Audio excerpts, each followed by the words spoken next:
Now, getting Brexit done, voting again or cancelling it altogether, all options at this general election. But behind the slogans, there's a deeper question which will define the UK's place on the international stage for years to come. What should our trade relations be with Europe and the world beyond? At stake, how far we want to diverge from the standards set by the EU and align our rules with countries like America instead. All urgent decisions that the new government will have to take within months of taking office, as our political editor Gary Gibbon reports. Let's get Brexit done, my friends. It's the slogan he never tires of firing at you. But even if Boris Johnson got the majority he wants and passed the Brexit divorce bill, would that be Brexit done? We ain't seen nothing yet, I think, is probably the right way to put it.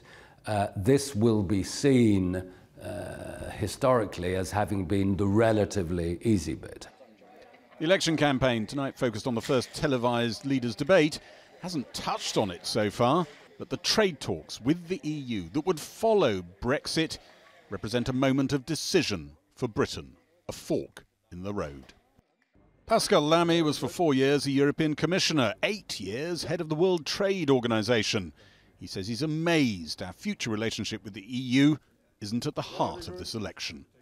This issue is nowhere. I mean, if I go and look on the website, what is the next UK trade policy after UK has got back control? I don't know. Get rid of so much of the pointless rules and regulations that are holding back this country. The rhetoric of the Leave campaign was dump EU rules. But soon we could be deciding whether that's all of them, most of them, or not many at all. Is the assumption in much of the world that if we're doing Brexit, we must want to break away from European Union rules?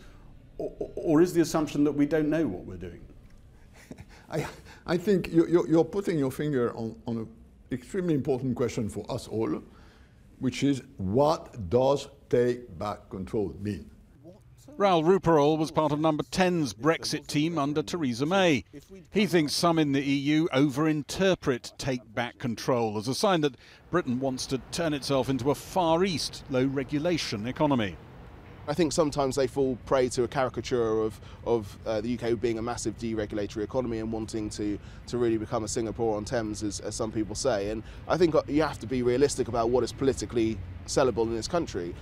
Some veteran Eurosceptics say Europe simply doesn't understand why they wanted Brexit. All the re-regulation, streamlining regulation is important. Trade deals with other countries are useful. But the biggest thing will be that Eurosceptics will no longer be able to blame all our problems on Europe, and Euro enthusiasts will no longer be able to look to Europe to solve all our problems. That psychological liberation will be enormously important for Britain. It's a kind of therapy for Euro-obsessives. Yes, on all sides. I thought it was rather sold as an economic nirvana, a new age of prosperity. Shed the regulations. No, it was above all taking back control. It was a sense of taking back control of your destiny. EU leaders backslapping Boris Johnson for completing a Brexit divorce deal. However much Britain chooses to diverge from EU rules, they've put him on notice that trade gets stickier, slower, more expensive. Whatever you decide, we Europeans will adjust. If you decide to exit a lot, we will adjust the thickness of the border to that. There will be pain. France's fishing fleet doing battle with British boats earlier this year.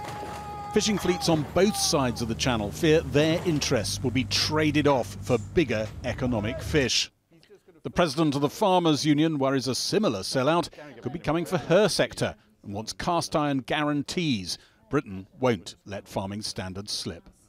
Getting a binding agreement from the Conservative Party in the run-up to this election that it will not sacrifice agriculture in future free trade agreements is absolutely fundamental. And you're still drumming your fingers on the table waiting for it? Yes. Which makes you very suspicious about what lurks the other side of the 31st of January, if that's when we leave. It does. Are there any businesses that really want Brexit right now? Any sectors?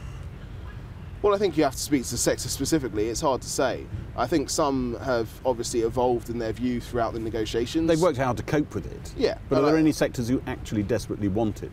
Well, I think there are some areas of business that want this done and want clarity and certainty. But any that actually want it as an objective?